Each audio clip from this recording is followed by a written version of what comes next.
মিয়াৰ ৰক্তেৰে ৰক্ত স্নান কৰিবলৈ সাজু আছো আটাছৰ উপসভাপতি মনোজ গগৈ আমি ৰক্ত স্নান কৰিবলৈ কিন্তু সাজু হৈছো ৰক্ত স্নান কৰিবলৈ সাজু হৈছো অসমীয়াৰ স্বাভিমানক সন্মান নকৰা লোকক ৰেহাই দিয়া নহব বুলি হুংকাৰ টাইপাৰ শিৱসাগৰৰ বাকৰিত গৈ অসম তথা অসমীয়াক চেলেঞ্জ ৰফিকুল ইছলামৰ বিৰুদ্ধে আৰক্ষীক তাৎক্ষণিক ব্যৱস্থাৰ আহ্বান আটাছৰ উপসভাপতি মনোজ গগৈ ৰংঘৰৰ বাকৰিত গৈ অসমীয়াক চেলেঞ্জ দিয়া ৰফিকুল ইছলামক প্ৰত্যুত্তৰ টাইপাৰ সম্পাদক গুণকান্ত গগৈৰ অসমীয়াৰ স্বাভিমানক সন্মান নকৰা লোকক ৰেহাই দিয়া নহব বুলি হুংকাৰ শিৱসাগৰত অৱস্থিত ঐতিহাসিক স্মৃতিচিহ্ন ৰংঘৰৰ বাকৰিত সংঘটিত এক ঘটনাই সমগ্ৰ ৰাজ্যজুৰি তীব্ৰ প্ৰতিক্ৰিয়াৰ সৃষ্টি কৰিছে সামাজিক মাধ্যমত ভাইৰেল হোৱা এটা ভিডিঅ' কেন্দ্ৰ কৰি ৰফিকুল ইছলাম নামৰ এজন মিয়া ব্যক্তিয়ে অসম আৰু অসমীয়া জাতিক উদ্দেশ্য কৰি চেলেঞ্জ কৰাৰ অভিযোগ উঠিছে কিছু সময় আগতে আমি সামাজিক মাধ্যমত এটা ভিডিঅ' দেখিবলৈ পালো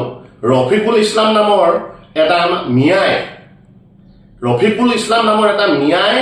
শিৱসাগৰত গৈ অসম তথা অসমীয়া জাতিৰ হৃদপিণ্ড এছিয়া মহাদেশৰ প্ৰথম পেভিলিয়ন ৰংঘৰৰ বাকৰিত গৈ অসমীয়া জাতিক চেলেঞ্জ কৰিছে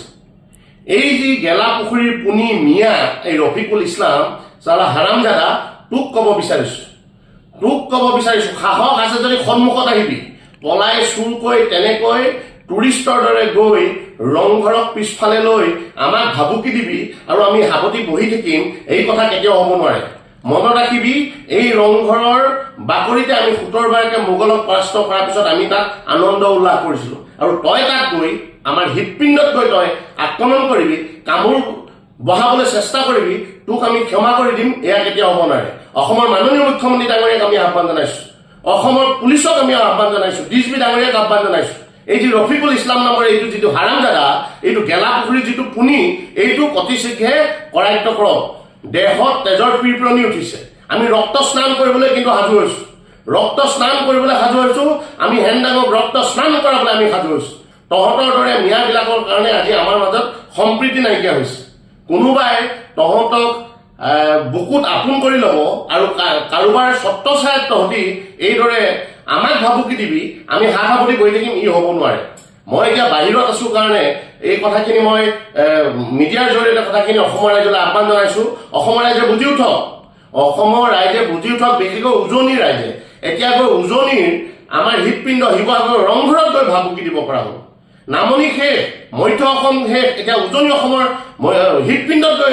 আমাক ভাবুকি দিছে এতিয়া কিন্তু আমি হাত সাৱটি বহি থাকিলে নহ'ব কোনোবাই আহোমৰ চেণ্টিমেণ্ট ক্ৰিয়েট কৰি কণ্টেণ্ট বনাবলৈ চেষ্টা কৰি থাকিব আৰু আমি বাকী আহোমে তাকে বাহ লৈ থাকিম ই কেতিয়াও হ'ব নোৱাৰে কোনোবাই আহোমৰ চেণ্টিমেণ্টত কণ্টেণ্ট বনাই ৰাজনীতি কৰিব আৰু কোনোবাই আমি সেই আহোমকে বাহ দি থাকিম ই কেতিয়াও হ'ব নোৱাৰে গতিকে সকলোকে আহ্বান জনাইছো সময় থাকোঁতে সকলোৱে সাজু হওক আৰু এই ধৰণৰ হাৰামজাদা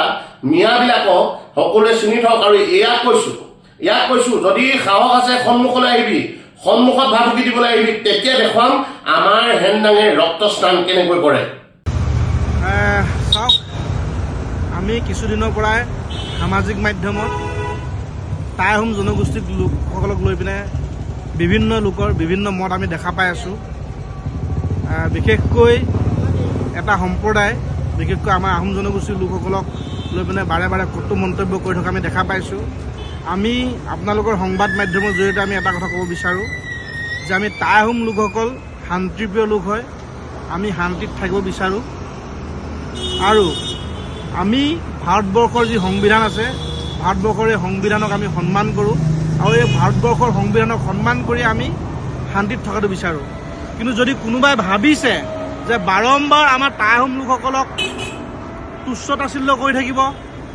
টাই আহোম জনগোষ্ঠীৰ লোকসকলক লৈ পিনে কটু মন্তব্য দিব তাত কিন্তু পৰিস্থিতি ভয়ংকৰ হ'ব আমি শান্তিপ্ৰিয় মানুহ হয় আমাক শান্তিত থাকিব দিয়ক আমাক বাৰম্বাৰ জোকাৰি নল'ব